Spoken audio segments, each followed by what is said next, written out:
Le ministre de l'Industrie, Julien Paluku Kahongya, et le directeur général adjoint du Fonds de promotion de l'industrie FPI, Sam Martin Wedilou, viennent d'effectuer le déplacement de Vanga dans la province du Kwilu pour évaluer le niveau de réalisation du projet Krisnovic et apprécier l'opportunité du maintien de la date de son inauguration prochaine par le président de la République, Félix-Antoine Tshisekedi Tshilombo. Ce projet, qui a reçu du FPI une subvention et un prêt, a investi dans la production d'huile de palme et palmiste, ainsi que le biodiesel. Ce financement avait été accordé dans le cadre de la mise en œuvre du plan directeur d'industrialisation mis sur pied par le gouvernement à travers le ministère de l'Industrie. Sur place, le ministre de l'Industrie et le directeur général adjoint du FPI ont visité les usines de production de l'huile de palme brute, l'usine d'huile raffinée, l'usine de l'huile palmiste et enfin l'usine de biodiesel. Le constat fait est que les travaux sont réalisés à 95% et que les ingénieurs et les autres équipes travaillent d'arrache-pied pour finaliser les travaux de finition. Une fois opérationnelle, cette usine, qui renaît des cendres de la plantation levée au Zaïre, PLZ, aura une capacité de production de 9000 tonnes d'huile et pourra créer environ 3000 emplois. Et le ministre de l'Industrie, Julien Paluku Kahongya, s'en est réjoui, d'autant plus que le projet va lutter contre la pauvreté, voire créer de millionnaires en République démocratique du Congo. Et je pense que tout le monde va s'apercevoir de cette gigantesque infrastructure qui est ici, où on va nous produire l'huile brute, parce que vous savez que l'huile brute, aujourd'hui, on l'importe des pays du Moyen-Orient pour alimenter nos usines à Kinshasa, qui nous produisent du savon, des huiles, etc., que je ne vais pas citer ici, parce qu'aujourd'hui, c'est le temps de citer Krisnovic. Maintenant, lui va nous produire cette huile brute pour nous limiter la facture qui pèse lourd sur l'économie congolaise, facture d'importation. Parce qu'on paie des milliers de dollars en important de l'huile de l'extérieur. Maintenant, ici, on va produire 9000 tonnes d'huile. Et donc, de ces 9000 tonnes, on va sortir une quantité pour produire l'huile raffinée.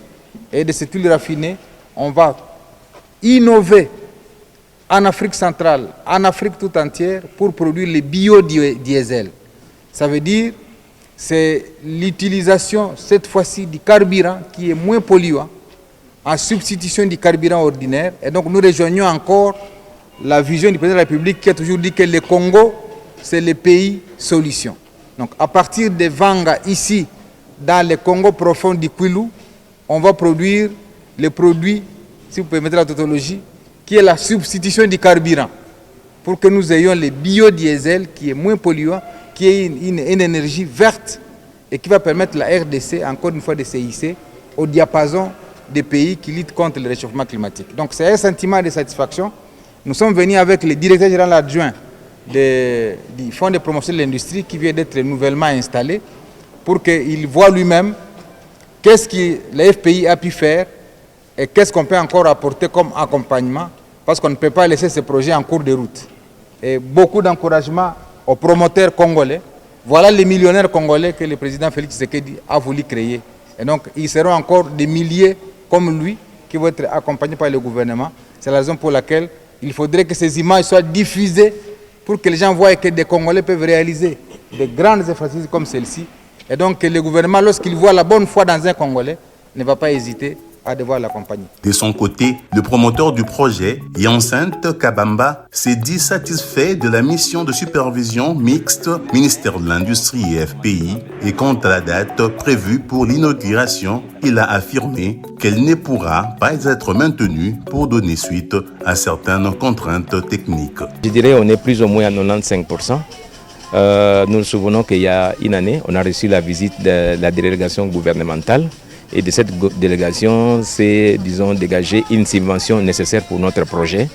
Et aujourd'hui, il était prévu qu'on puisse faire l'évaluation.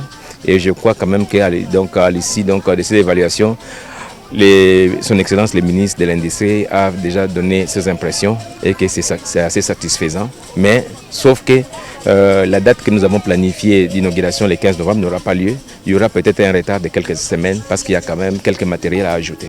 À ce stade, Chris Novick est à la recherche d'un financement additionnel de 855 000 $ américains pour finaliser tous les travaux avant l'inauguration.